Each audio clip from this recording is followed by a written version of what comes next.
Hello, welcome to Pope Francis Generation. It's the show for Catholics struggling with the Church's teaching, who feel they might not belong in the Church anymore, and who still hunger for a God of love and goodness. Your hosts are me, Paul Fahey, a professional catechist. And I'm Dominic, someone who needs catechesis. Together, we're taking our own look at the Catholic Church, her teachings and practices from three views that changed our world. And these three views are the Kerygma, the Forgotten Doctrine of Theosis, and the Teachings and Life of Pope Francis. Together with you, we're the Pope Francis Generation. So let's do this. Today's topic is all about the Eucharist and sin, what many folks are getting wrong. So, Paul, what prompted this topic, and what is it that we're getting wrong about the Eucharist? Yeah, so it was funny because we had another topic slated for this conversation, and I think I messaged you just yesterday, and I was like, hey, let's scrap the topic that we had planned, and let's just talk about something controversial right off the bat. There you go. Grab the bull by the horns and just, So, in the past week, Archbishop, I believe it's pronounced Cordileone of San Francisco, announced that he is barring Nancy Pelosi, and San Francisco is her home diocese, from receiving communion in her home diocese, and this has sparked a lot of discussion and a lot of feelings on not just both sides, but really all sides, both politically, because the issues around her stance on pro-abortion legislation or pro-choice legislation. And so, like, you have the political aspect, and then you have a whole bunch of circles and opinions within the church itself about banning people from communion, why you should or shouldn't do it. And a lot of those discussions I've felt have misrepresented what the church actually teaches, and in doing so has misrepresented, God and the church and what the purpose of the Eucharist is in the first place. Yeah. So I confess I've not followed a lot of this, and maybe not everybody can follow all the details and so on. Mostly I just follow where Peter is. It's like I need my news kind of pre-digested by people I trust. So anyhow, that being the case, could you outline what are the views? What are the competing views? Sort of, let's outline them, put them on the table so that, good, the bad, and the ugly. Yeah, and I'll get my bias out of the way first, and that is that I'm really conflicted about this, and I don't know where I fall yet. Which, yeah, I guess that's my bias. I just don't like everybody. So within the church, I think that there's consensus amongst at least bishops, and certainly between bishops in the U.S. and the Pope and the leaders in Rome, that that abortion is gravely evil. I don't think there are any pro-choice bishops in the U.S., so I don't think there's any disagreement, at least from the hierarchy, on this. That there is disagreement on what is the role of these canonical sanctions, because that's what the Archbishop did. He put a canonical sanction in some way on Nancy Pelosi. What's the proper role of these canonical sanctions? What is and then with that, then also there's different debates on what does receiving communion mean, and then how does that relate to scandal, and how does that relate to sin? And I mean, you're probably going to get as many different responses to those things as people you ask. So there are more pro-choice Catholic commentators and who will disagree with this position on political grounds, but there's also pro-life Catholic commentators who are going to disagree with the Archbishop's decision on pastoral grounds, and it's just a lot. Yeah. I remember when just the other day you were chatting about this and wanting to bring this up, and like we said just before the call, I don't know that I have an opinion. I've got competing senses, about this. So I'm looking forward to this because I don't know what to think, and maybe there are plenty of others who do, and hopefully this is a helpful kind of conversation. So, so again, let's maybe sort of keep circling through this sort of the inciting incident, like who are the people in play? But I think what's more important is what is the theory or the idea? And I know the Holy Father always says realities are greater than ideas. So what I'm looking for is what are the ideas that are not correct, that are unhelpful, that are 90% there, but it's that final 10% that's the problem, And then what we can do towards the latter half of this conversation is talk about, based on our 3 pillars that we talked about in the previous episode, charisma, theosis, and the guidance of our Holy Father, how should those inform a response, and see where that goes. So back over to you. Let's talk about, like you said, the role of communion, scandal, what the Catechism has to say, and that sort of thing. Yeah. So here's some of the realities, and that is, I don't know, some things off the top of my head. That abortion is horrendously and gravely evil. That it's a direct attack on human life. It's horrendous ableism. It's discrimination against people because of their development. It's also tremendously complicated. It's different than other issues where you have systemic attacks on certain people, like slavery or racism, or even the death penalty, because in those cases, the oppressors are in positions of power. In the case with abortion, in most instances, the mothers are themselves in vulnerable positions, Right. either in from a position of power.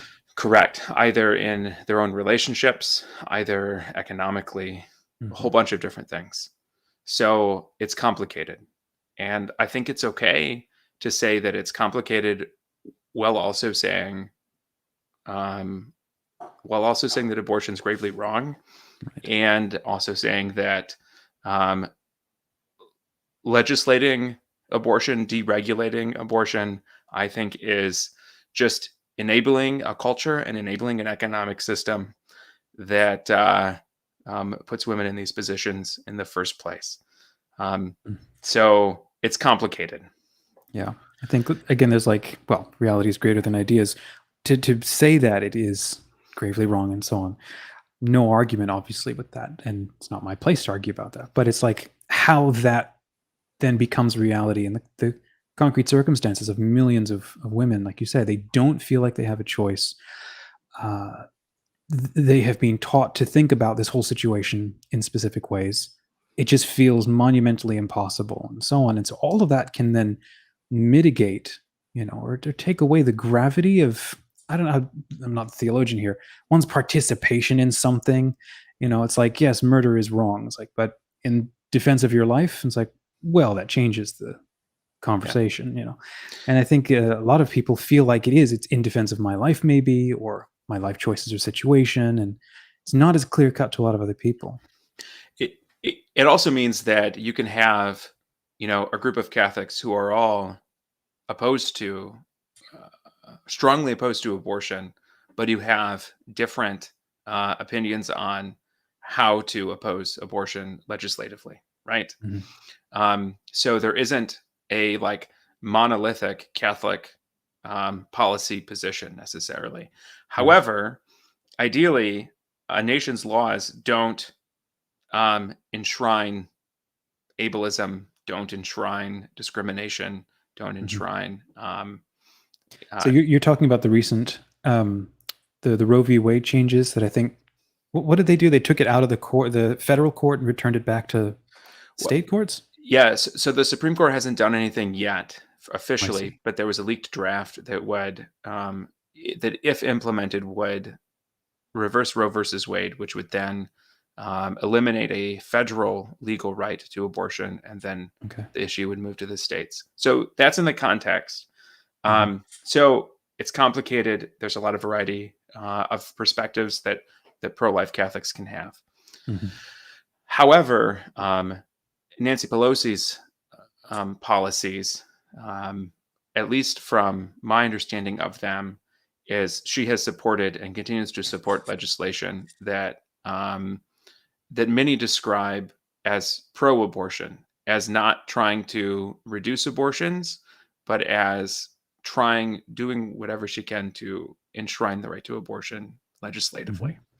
Um, and this position would be contrary to the church's teaching.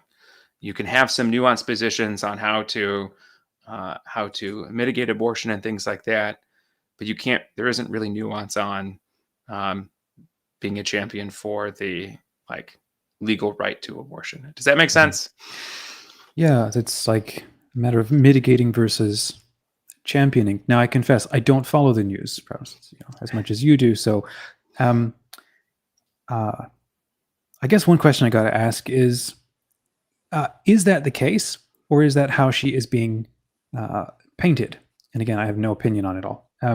Is she legitimately championing it as well? How is she championing it? Do we have a sense of how she thinks about it, such that we actively try to be, God save us, Catholic first, and then, for example, Americans second? Not that they're in conflict, but it's a matter of priority. But that's not the norm for most Catholics. They, see ourselves very clearly as, well, I'm American first, and then, well, my faith is kind of an add-on that, I'm working on, I'm practicing that. Where do you think she fits? What does her faith mean to her? Yeah. Being on the outside and not wanting to judge or condemn her. So, and I don't follow political news as much as I follow church news, actually. From what I've seen, so she has supported just recently federal legislation in Congress that would essentially take what the Supreme Court ruled in Roe versus Wade and enshrine it legislatively, so that if the Supreme Court reverses Roe versus Wade, there's still a federal law that effectively does what Roe versus Wade has done. And she's been a big supporter of that, from what I understand. I mean, her own personal faith, I honestly don't feel comfortable speaking to. I want to take people on their word when they say that their faith is important to them. But actions also do speak more than words. So I don't know, to use Pope Francis's line, I'm not one to judge her soul or how convicted she is in her faith. Is it fair to assume that she's well-meaning, well-intended, perhaps, and she's acting out of a philosophy or an understanding of what this is and how it works, and feels like she doesn't have problem of conscience? I mean, is that fair to say that? Yeah, I think we should always assume that people are well-meaning. This is maybe a rabbit hole, but years ago, when the Supreme Court decision on Obergefell came out, which legalized same-sex marriages in the United States, there was a discussion from a Catholic, and I'm forgetting his name. He was on some talk show, and he was taking the traditional marriage position, and he was debating somebody who took a pro same-sex marriage position, and he made a point which I thought was a very good point. And he's like, if we can't presume from the get-go that the person that we disagree with is of sound mind and goodwill, then we really can't have a dialogue with somebody. And I try and presume that as best as I can of everybody, and I would presume that of Nancy Pelosi, that she's not an idiot, and she has goodwill. I don't know if that's actually the case, but I think it's my responsibility to presume that. Yeah. Okay. So, excuse me, in terms of clearing up how we're trying to approach this, I think I appreciate what you've shared here. So let's talk maybe more about communion. What is it? And then how is it being misrepresented? Yeah. So much more so than politics, catechesis is my wheelhouse. So there's been a lot of discussion on what is the Eucharist and communion, and what is sin, and what are the things that prevent people from being able to receive communion. And there's a lot that I could say about the Eucharist. We could spend multiple shows talking about the Eucharist. But for the purposes of this discussion, receiving communion is a nonverbal, like it's an action that professes that someone is in communion with the church and in communion with God. Mm-hmm. But it's not only someone's profession of that reality, it is the sacrament makes that reality happen.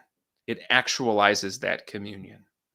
So in one of Pope Benedict's, I believe it was Pope Benedict, his documents on the Eucharist, he quotes St. Augustine, who says that the Eucharist not only makes us Christians, but makes us Christ himself, Mm-hmm. right?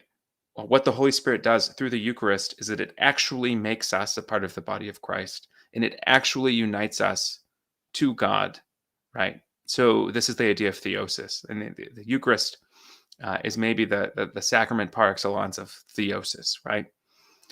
So it's a profession of communion with God and the church, and it's the actualization of that profession. Does that make sense? Yeah. So so then the question of who can receive who can't receive communion, and I'll speak generally, like 3 broad categories of people who can't receive communion, or the church says shouldn't receive communion. Right. The first is non-Catholics, and the reason is because they aren't in full communion with the church. So then the profession that comes with them receiving communion would be disingenuous. There would be conflict there, right? Their reality of not being in full communion with the church would conflict with their action of receiving communion, which is the profession of being in full communion with the church. Mm-hmm. Now, there are certain circumstances where non-Catholic Christians can receive. Those are rare and extenuating circumstances. But it's almost always because they have, like the whole baptism of desire, they have an intent of being in union with the church, even if they haven't checked all the boxes and gone through all the normal. Correct. procedures. And it's usually when they're close to death or it's extenuating circumstances. But the general norm is that if you're not Catholic, then you shouldn't receive communion. The second group of people who shouldn't receive communion are people who are conscious of having committed a mortal sin. And that's because the reality of mortal sin is that it's an action that separates someone from God and from the church. So if someone has committed a mortal sin, then they are no longer in communion with the church or with God. Mm-hmm. So it's the same reason as the first situation, right? Their actual reality is not being in communion. So receiving communion, it's disingenuous. There's the opposition there. Now, I want to come back to mortal sin in a second, but the third category comes from canon law, and I have notes, canon law 915. And that short law from canon law essentially says people who can't receive communion are Catholics who have been excommunicated or who are under some other type of legal prohibition, and people who, quote, obstinately persevere in manifest grave sin. So that's the justification that's being used to deny pro-choice politicians like Nancy Pelosi. Is because they, in their support of abortion, they are obstinately persevering in manifest grave sin. So I want to talk about what that is and talk about mortal sin. Let's unpack that, because my immediate thought is, going back to our earlier, statement of assuming goodwill. How does anybody state of somebody else that they are in manifest grave sin when they don't think they are? And maybe that's exactly where you were going to go. So go ahead. And that's precisely the question. So, man, we could spend a whole episode talking about mortal sin and how people misunderstand it. So, man, I teach just the middle schoolers and people still don't get it. So the Catechism says there's 3 criteria for mortal sin. Mm-hmm. So think of it like a cookie that has 3 ingredients. All 3 are necessary. If one is missing, it's not a cookie. Mm-hmm. Okay. eggs, butter, flour, whatever, right? Those three criteria are the action. You have to have grave matter, right? The thing being done is severely harmful, right? You have to have knowledge that this action is grave, and you have to freely do it. Okay. In so much of our conversations, and I'll point one concrete situation out from just recently, we collapse knowledge and freedom together. And we can't do that. We assume that if someone knows that something's wrong, that they're free to choose not to do it. And here's an outrageous example to make my point. Let's say like the mafia shows up to my house and holds my family at gunpoint and says, "Hey, I need you to you need to rob the bank downtown and bring us the money, or we'll kill your family." Okay. Now, if I know that robbing the bank is wrong, I know that it's gravely wrong. If I go and rob that bank, though, am I freely robbing that bank? No. No, right? So the Catechism actually lists a whole bunch of things that mitigate our freedom. So this is Catechism 1735. It says, imputability and responsibility for an action can be diminished or even nullified. Our freedom can even be nullified by ignorance, inadvertence, duress, fear, habit, inordinate attachments, and other psychological or social factors. And the Church has reaffirmed that these conditions apply even for gravely evil actions and even for intrinsically evil actions. That these things reduce freedom.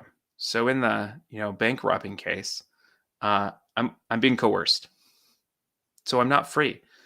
Yeah. I'm deliberately robbing the bank. Yep. But I'm not freely robbing the bank, right? Yeah. And I think we can also then, what's the word? Extend from that. For example, I don't know if you have undiagnosed psychological issues. That impacts your freedom. From the outside, they're undiagnosed. Nobody can recognize them, but it is part of, of your reality. Or long-term habits, habituated responses that also can diminish freedom. And in our case, it's a war of, not in our case, in the world today, it's a war of philosophies that people get incredibly passionate about and fundamentally disagree with each other on. Yep. And the impression I'm getting here is she's approached, in her case, but even outside of her unique case, it's a situation of her understanding something according to one set of terms, one way of articulating things versus another.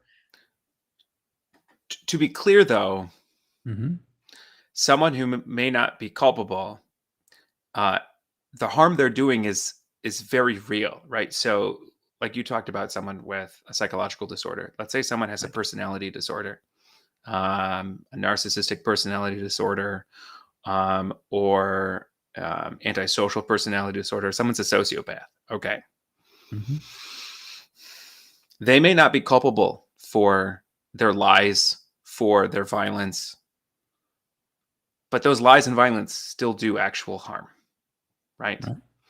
And so talking about reduced culpability doesn't diminish the objective harm that's done. I'm simply trying to share that the Church teaches that mortal sin is both. It has objective elements. There's objective behavior that can be seen and measured and looked at and assessed by others. But there's also a subjective reality, and that's someone's knowledge and that's someone's freedom. But even if someone isn't fully culpable, that doesn't diminish the harm that's being objectively done.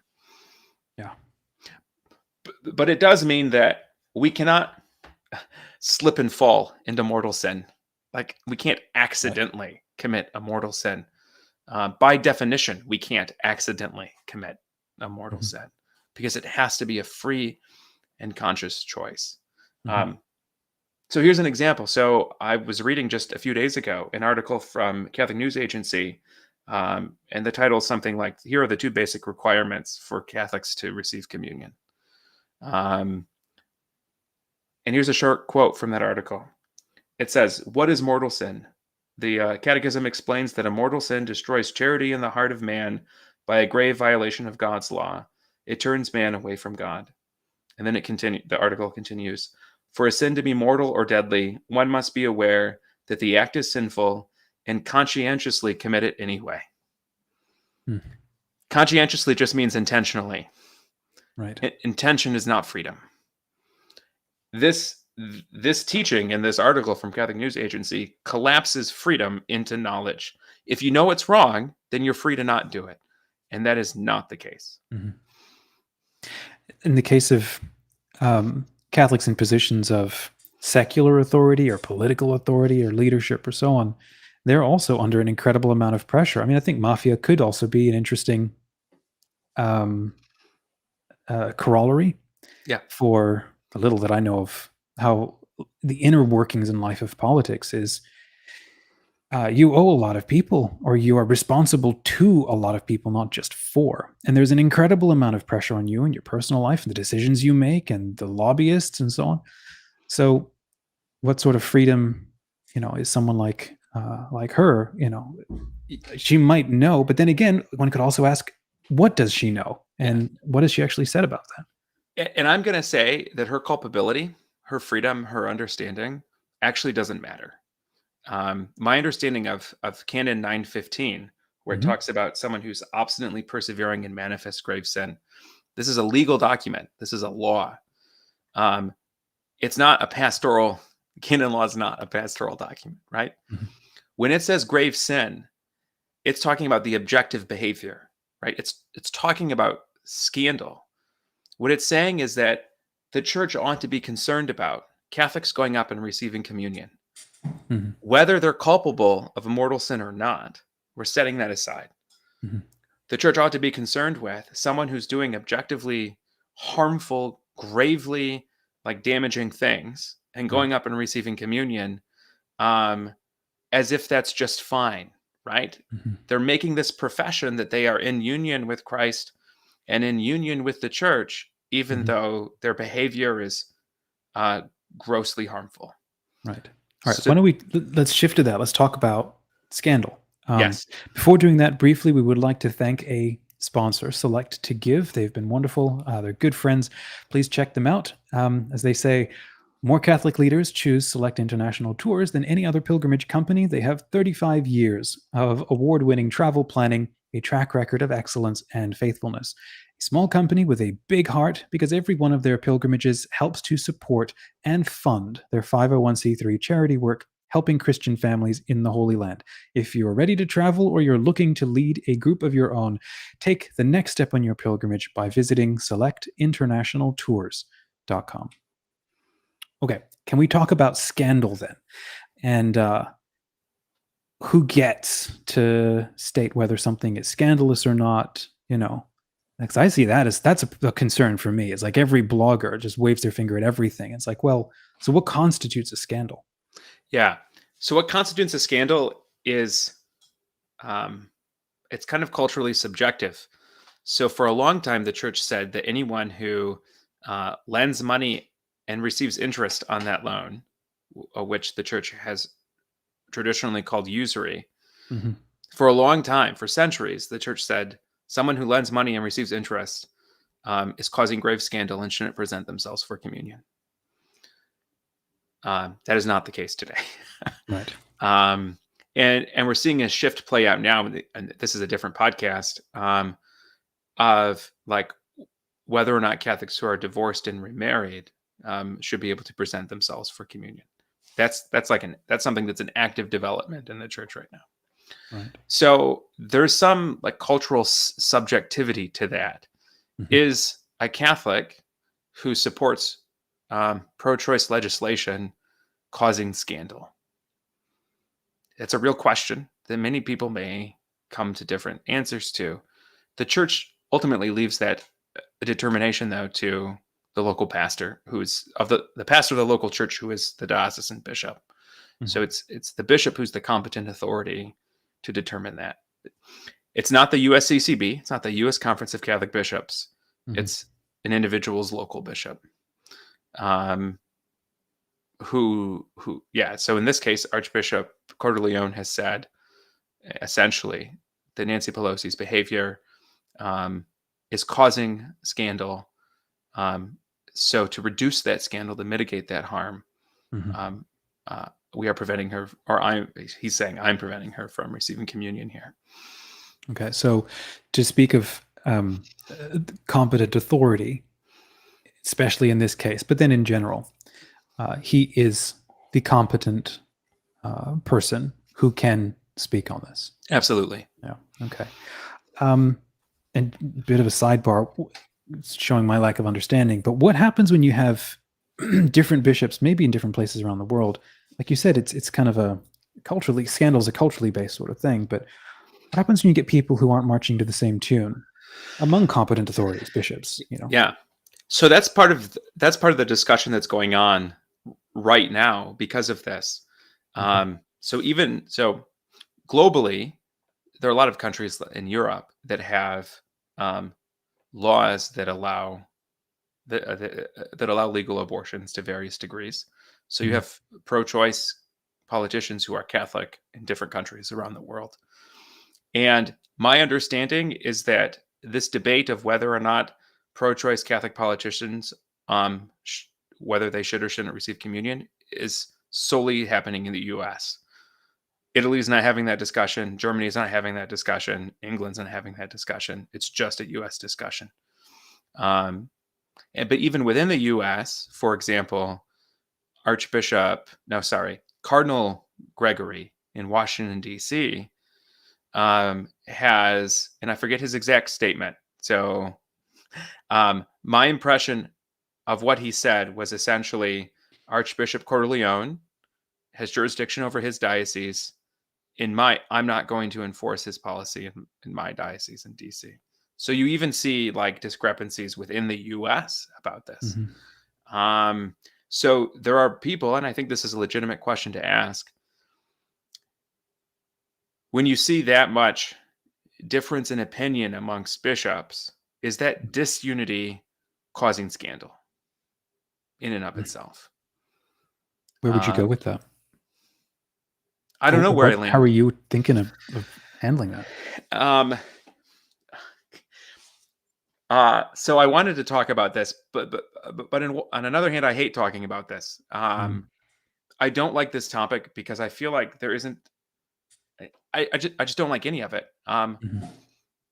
I don't like seeing the discussions or like the post from Catholics who are like celebrating Nancy Pelosi not being able to receive communion, because that's a terrible, like it's a tragedy all around. We shouldn't be celebrating it. Right. But I think abortion is horrific, and I don't know how. And this is personally, I don't know how someone can value human life Mhm. and and support openly pro-choice legislation. I can't Mhm. reconcile that in my own conscience. Um, and honestly, I don't have much taste for politicians in general. I especially don't have taste in politicians who um, parade their faith around in a way to like gain support. Yeah. So I really don't want to defend. I have no interest in defending Nancy Pelosi whatsoever. Um, I think the greater scandal and the greater division is a lack of consistency amongst bishops Mhm. in the types of politicians who they're asking this question about. Mhm. So, as in my understanding, this question of whether or not Catholic politicians should receive communion is centered only around abortion and not anything else. Mhm. Whereas 2 years ago, we had a Catholic Attorney General, Bill Barr, who reinstated the federal death penalty. And personally, I mean, he wasn't in the execution chamber, but he personally allowed, I think it was 17, 15, I forget the exact number, over a dozen people to be executed. This is Mhm. after the Pope's teaching. Mhm. And during this time, there was no discussion anywhere that I saw from any bishop who was like, should Bill Barr be receiving communion because of these actions? Mhm. Instead, actually, at a National Catholic breakfast, this is days before another person's executed under his watch. Um, Bishop Barron, Archbishop Chaput, all of these bishops are giving him awards and praising him for his his being a Catholic politician. So to me, that type of division, I personally question if the perception of partisanship, which is really what this feels like, if that causes more scandal than what Archbishop Cordileone is trying to mitigate. Which I'm not saying he's necessarily partisan. I mean, I just saw him tweet yesterday or today, in the wake of the school shooting in Texas, pro-gun regulation policy, which I was very thankful to see him tweet. So I don't know if he's partisan. I'm not going to accuse him of that. But I think there's a real perception of partisanship that regular Catholics have of the bishops, and that does cause real scandal, I think. Yeah, and just for the clarity of it, why is that a problem, this partisan perception? Or even total buy-in on the part of us in the pews and many celebrities, public influencers and so on in the Catholic space. Why is that a problem? Yeah.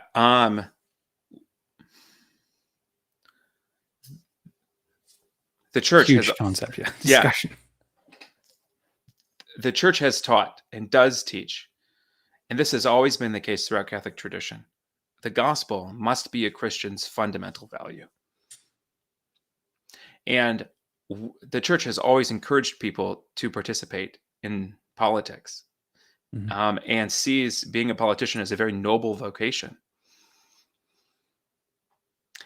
But when doing so, we must put the values of the gospel before our political values, before our ideological values, and before our partisan values.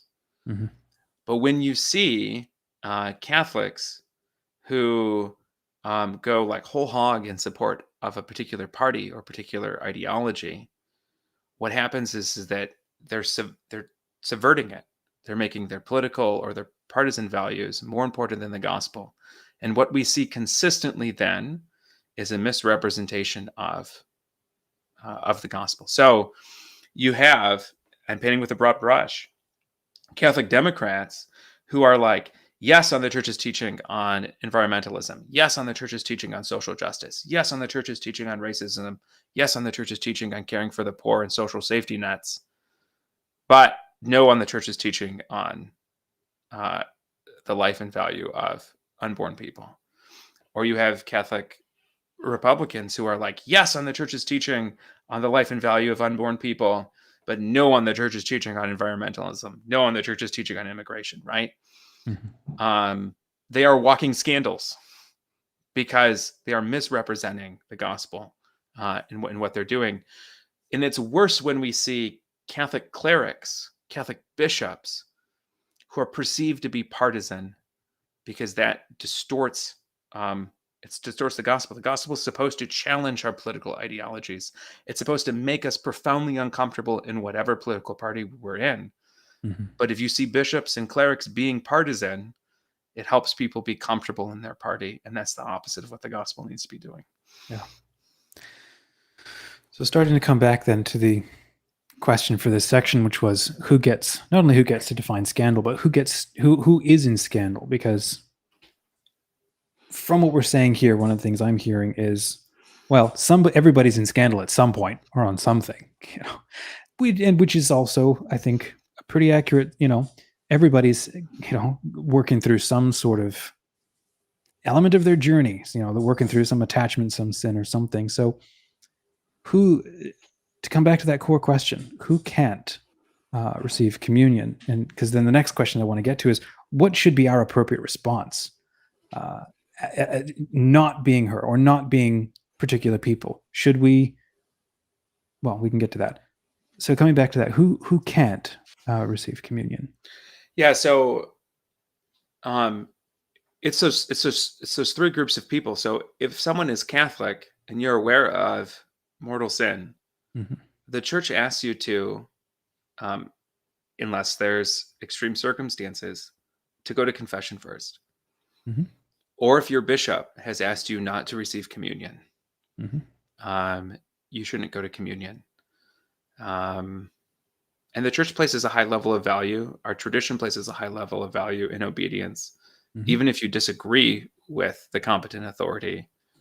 And you see this with saints throughout all the time, where ultimately the saints were proved right, Mhm. but that was after years of being unjustly treated and being obedient to that unjust treatment from the competent authorities. So not necessarily saying she's a saint. No, I'm, no. but Again, I have but no if interest in defending Nancy Pelosi or any politician. even stepping away from her situation, for somebody who feels like they're in a similar situation where a competent authority or their local parish priest or I don't know, the local bishop or someone is telling them, I tell you that you are causing scandal. Could a bishop tell someone you're in manifest grave sin or you're in Yeah, an occasion of that or something? I think that's what Archbishop Cordileone did. Okay. Um, So, but then he's restricted to that uh, pronouncement within his diocese, right? If she correct. goes across the border into another diocese, um, and if she disagrees, or not she, that person, I disagree with them. I think you're wrong, but maybe I'll accept that. But then when your job's on the line, because of it, or it's a choice that significantly impacts your identity, um, well, then what do you do? Yeah. Here's a story, I guess, and here's a teaching, I think, to go with it. One of the icons behind me, this one, is Saint Mark. I think it's Chinese. I think it's Ji Tianxiang. Um, in the 1800s, he was a Catholic physician, and he was known for serving his community and serving the poor. When he was in his 30s, I believe, he came down with some stomach illness, and the treatment for that was opium, Mhm. and he became addicted to opium, and was an addict. Was addicted to opium for the rest of his life. He went to confession on a regular basis, and his pastor, his confessor, refused to give him absolution, which therefore barred him from receiving communion, because his confessor didn't think he wanted to stop using drugs enough. Mhm. And for the rest of his life, he couldn't receive communion. Wow. This went on for decades. In the year 1900, during the Boxer Rebellion in China, there was Catholic persecution, and he died a martyr and is named a saint. This story is significant in many ways. One is the reality of addiction and mental health and how it's changed since the 1800s. Mhm. But also there's this recognition that someone can be in manifest grave sin, which he was, and still grow in holiness in such a profound way, can still be allowing grace to configure them to Christ in such a profound way Mhm. that they can die a martyr, even though they're in objective grave sin. It also shows the value of obedience as well. He was being unjustly treated, which isn't, I mean, his confessor, let's presume he didn't know any better, right? He didn't know the reality of addiction back then. I'm not saying Mhm. his confessor was, a villain, but he was wrong. And in doing so, St. Mark was unjustly treated for decades. He was denied communion. But in being obedient to that obedience itself was an avenue for grace to divinize him. Mhm. So I think that's important. Along with that story, though, and this quote from Pope Francis has been thrown around a lot in the past week. So I want to contextualize it and I want to unpack it, and it relates to all of this. So this is from the Pope's document, Evangelii Gaudium, the Joy of the Gospel, and it's under the section of the Church's Mother. The Pope says this. He says, everyone can share in some way in the life of the Church. Everyone can be a part of the community. Nor should the doors of the sacraments be closed for simply any reason. This is especially true of the sacrament which is itself the door, which is baptism. The Eucharist, although it is the fullness of sacramental life, is not a prize for the perfect, but a powerful medicine and nourishment for the weak. These convictions have pastoral consequences that we are called to consider with prudence and boldness. Frequently, the Pope says, we act as arbiters of grace rather than its facilitators. But the Church is not a tollhouse. It is the house of the Father, where there is a place for everyone with all of their problems. What the Pope is saying here is that even people like St. Mark, whose life from the outside looks absolutely wrecked, communion is still a place for them to receive healing. Because this is going back to like the cookie recipe for mortal sin. If one of those three criteria is grave matter, knowledge, and freedom, if one of them is missing, it is not a mortal sin anymore. It is something different. So in St. Mark's case, his actions were grave, and he acknowledged that they were grave, but he didn't have the freedom. So he was not in mortal sin, and he should have been able to receive communion. So what the Pope is saying in this passage is that on a pastoral level, pastors need to be able to work with the people they're pastoring and help them discern that even if they may be living in a way that's objectively contrary, like in St. Mark's case, objectively contrary to the Church's teaching, to the moral law, that are they still subjectively guilty of mortal sin? And if not, the Eucharist is actually precisely the right medicine to heal their weakness. Because mortal sin is not weakness. If there is weakness, it can't be mortal sin, because mortal sin means someone is freely choosing it. However, what the Pope isn't saying in this is that we shouldn't bar anyone from mortal sin, right? He says the doors of the sacraments shouldn't be closed for simply any reason. He's not saying they shouldn't ever be closed. Right. So I think that's confusion too. But this passage from the Pope, he's talking about the subjective discernment of individuals pastorally about whether or not they're in mortal sin. He's not talking about the legal objective, is someone's, public behavior causing scandal. Yeah. I love the warmth and the fatherliness, of his quote, the one that you've selected and you've shared there. We take a moment and talk about the Father's Heart Catechesis, and then the next thing I want to ask is about the way that we are what feels like weaponizing the Eucharist.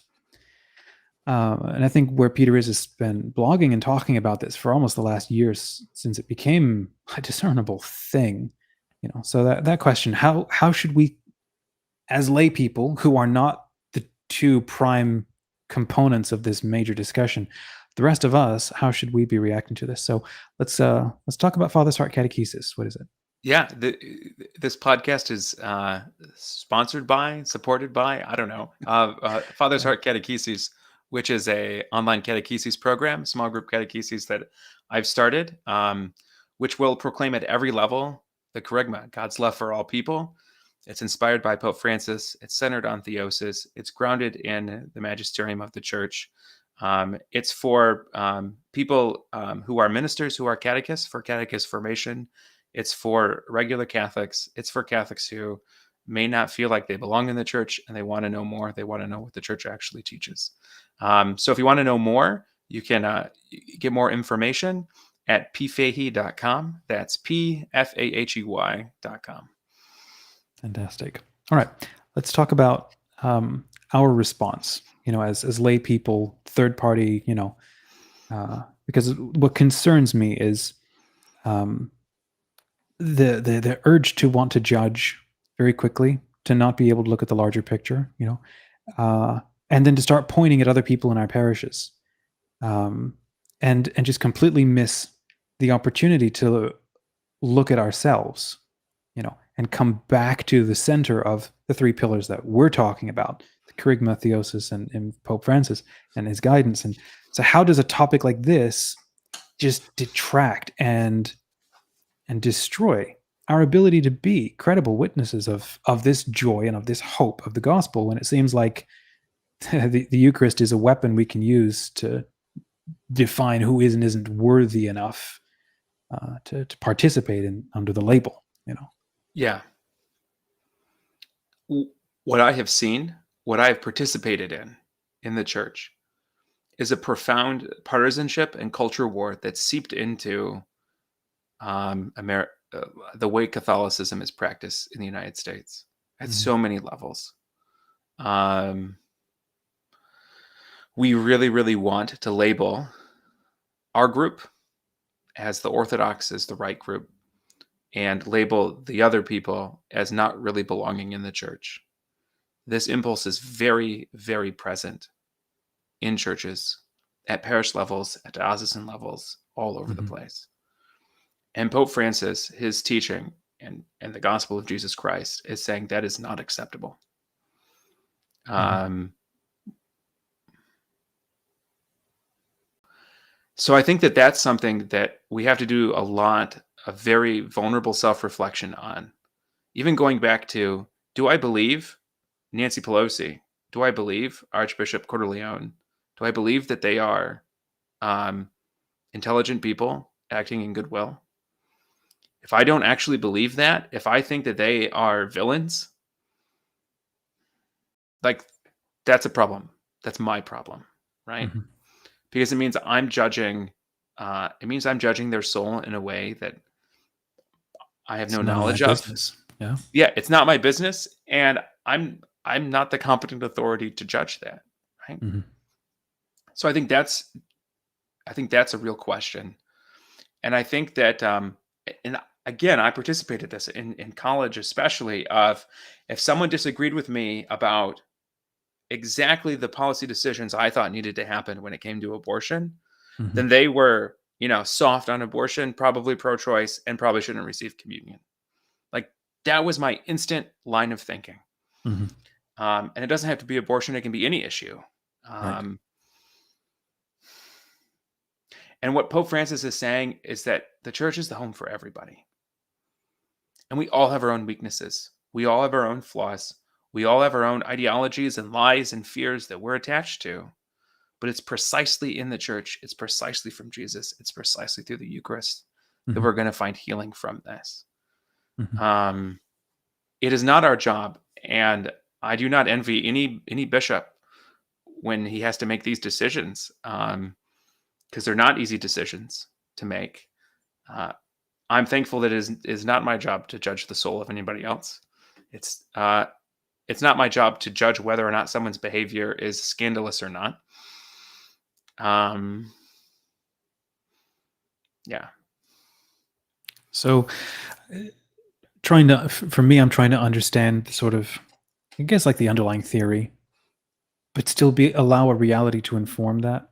Um, and in a moment, I want to come to our core pillars and talk about how they should be informing, you know, a response, maybe a healthy doubt or a skepticism towards the whole thing, but taking a situation where, let's say, I am going to my local parish and have been told, you know, am experiencing what someone like her is going through, and I fundamentally disagree with an expression of the faith uh, that is being articulated by local pastor, the local bishop, but I still have my own deep love for the church, for what it means to be Catholic, and maybe I articulate that a bit differently.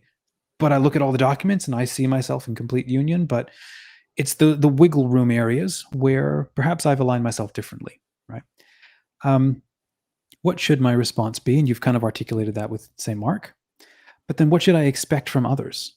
Or if I'm seeing someone in my parish who is like that, what should an appropriate response be to seeing someone like that? yeah. I remember years ago, this would have been probably the 2012 election in the United States, presidential election. I was at my local parish and I saw a few cars in the parking lot with Obama bumper stickers. And my instant feeling, my instant thought was they shouldn't be here. So to answer your question, the first response is not that. Right. Um, I really think going back to realities are more important than ideas. I think the first reality, perhaps, is our own reality, and to look inward first at the ways that uh, I'm not worthy to receive the Eucharist, which we say uh, every time we go to Mass before we receive communion. That's what we say. The ways that I don't put the gospel first, the way that I put my politics first, the way I'm not giving other people the benefit of the doubt, and let that reality of my own sinfulness move me not to a place of shame, but to a place where I recognize that I am weak, and that I am in need of healing, so that A, I continually run to the Father for healing, and B, it prevents me from being able to build myself a little pedestal to stand on and judge others. Mhm. That self reflection is absolutely essential. I like your point about the self reflection, the self awareness to recognize our own sin, but like you said, not to fester in a place of shame, which I see happening a lot, but to instead be able, if this is my, not just my reality, this is reality, and God is still holding out and hounding me and chasing me, which is our charisma, like we talked last time, that core fundamental reality, then that's a place of hope, and I can offer and hold out that hope to others. Um, so I don't know. I think the thing that concerns me is seeing not just virtue signaling, but it's like virtue baiting, where you know this is completely me prior to, well, maybe yesterday. I'm sure it's an ongoing thing I'll have to deal with forever. But that line, that the parable where Christ just says, there's the two people in the temple, and one is like, God, thank God I am not like them.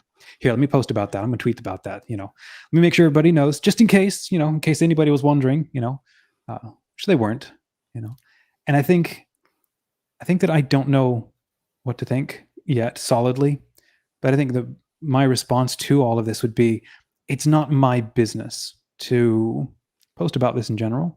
It is certainly my business to think about, what do I need to do where I'm falling short? And what's the maximum level of charity that can be worked in this? And I don't know. I feel as though like it's an not inadequate response, but it's an incomplete one, because the temptation is, well, I got to act, I got to do something. And I think that's also not always a good response. That compulsion, that's another, unrefined or unpracticed, response to a problem in the world. Doesn't always need an immediate response. Maybe it needs a heck of a lot of silence Yeah, I think for a while. even before the desire to immediately have an action is the desire to immediately have a firm opinion, because this isn't something it's certainly something I don't feel like I need to have a strong opinion about. Yeah. Well, Um, especially if, like you pointed out, the competent authorities, the bishops themselves, don't have a firm opinion. I feel like the rest of us should be, well, let just pray for them to figure it out and get on the same page, because otherwise we're aping their authority, or we're assuming to ourselves an ability to judge and decide and decipher, um, that they themselves haven't quite figured out. Is that right? Am I wrong? I think maybe, I mean, I think there's a place for judgment. Like, I can Mhm. look at people's actions. I can look at Nancy Pelosi. I can look at Bill Barr and say they are harming the church and the unity of the church by their behavior. And I can grieve for that. Um, it's really like going in our conscience and asking the Lord, what does He want me to do with that? Mhm. Um, and maybe there's something He wants me to do. But I think the problem is when we see the news, we see the headline, and then we immediately think we got to have a firm opinion, and then immediately think we got to do something about it. I think that's the problem. Yeah. Okay, so let's talk, maybe trying to be more practical.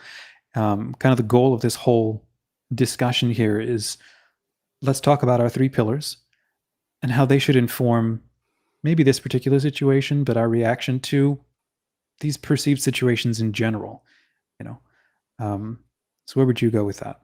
Yeah, I mean, I think more of like summarizing how I think these pillars have been a part of this discussion, and I don't know, my own thinking through this. Like, I have to believe that as much as God is pursuing me, that He's pursuing Archbishop Cordileone, Nancy Pelosi, everyone who's a part of this, and that God desperately wants them to be in union with Him and with the church. I mean, for me, it's like there's nothing I can do about the situation except obviously to talk about it on a podcast. Yeah, I think we take that reality to prayer, and we really ask the Lord, how are my thoughts and feelings on this not like Christ? How have I not been made like Christ in this way? And ask for the Lord to fill in those gaps. What's the danger that if we don't start from that starting place, like the last decade or so, we've had these discussions around sexual orientation or lifestyle choices or whatever, and it seems so obvious. Sticker on the back of your vehicle, you shouldn't come in, or you're Catholic light, or whatever, or you're voting for that party. You're obviously, like, it's just manifestly obvious that you're in, here's your handbasket, keeps lighting, that goes away when we have this foundation, right? It's like an inoculation against jumping to those conclusions. Yeah, we don't see enemies anymore. We actually see, and this goes back to Pope Francis's vision for the church. The church is a field hospital. Not the church's soldiers. No. We don't have enemies. Other people are not our enemies. They're people who are hurt and wounded.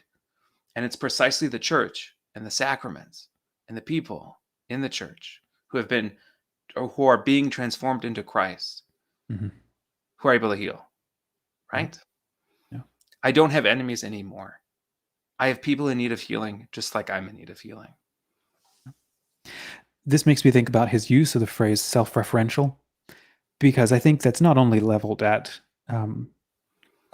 radical traditionalists or whatever, but anybody who is in that mindset of me versus them.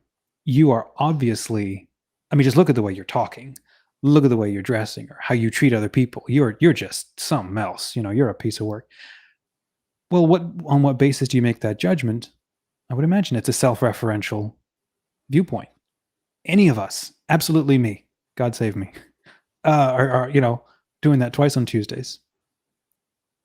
So this charisma, like we talked last time, it starts with the foundation that God desires and loves everyone. Yep.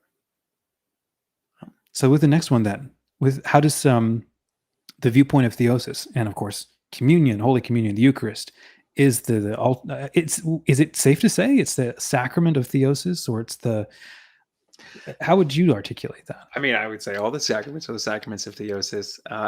The church says it's the source and summit of our faith because it is Jesus Christ. There's an excellence about it that, I don't know. Yeah. I think there's a sense of where we need to be going to communion with the recognition that the Lord still has work to do in us to make us more like Christ. And to hit the last point with our last pillar with Pope Francis, his vision for the church needs to shape all of this discussion. His vision for a church that it's a hospital, and not a warring party with enemies. It's absolutely important. In a way, I like how, with this conversation, we don't get to the end and we're like, here's what you should do to be a good person. It's like, no, I don't think it's ever possible to actually say that. Well, maybe, I don't know. It's more important to kind of take a step back from all of our ideas about reality and get back to the reality of the thing. And the reality of what it means to be Catholic is to be of the Pope Francis generation, is to be grounded in these three concepts. That is the reality out of which we have to look at the world. And then maybe if you are in a position of authority and influence, and maybe it is your responsibility to say something or to influence along these lines, then this is the foundation point. And if it's not, and you don't have that role, and people are not looking to you like, oh, you have to have an opinion on it, maybe it's better not to, especially when those who, as we've said earlier, who are in authority are still trying to figure it out themselves, because it's not an easy answer. And I don't trust people who, I think like you said earlier, I don't trust people who have clear-cut opinions, because usually that's a little more thinking needs to happen here, a little more inner growth.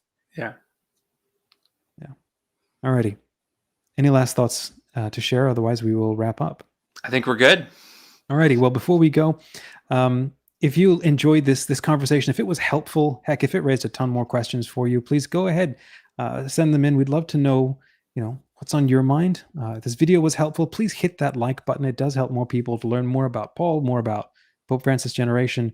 This show is sponsored by the Free Catholic Community on smartcatholics.com. We are free of trolls and ads and toxicity, faithful to the Holy Father, Pope Francis, and the Church. We're committed to a culture of kindness and learning. If that sounds like you, come and check us out at smartcatholics.com. So thanks again for joining us in this conversation. If you've got a question that maybe we can answer in the next episode, or you've got some feedback for us, visit us at popefrancisgeneration.com to send us a message. Paul, anything that you want to let us know about popefrancisgeneration.com?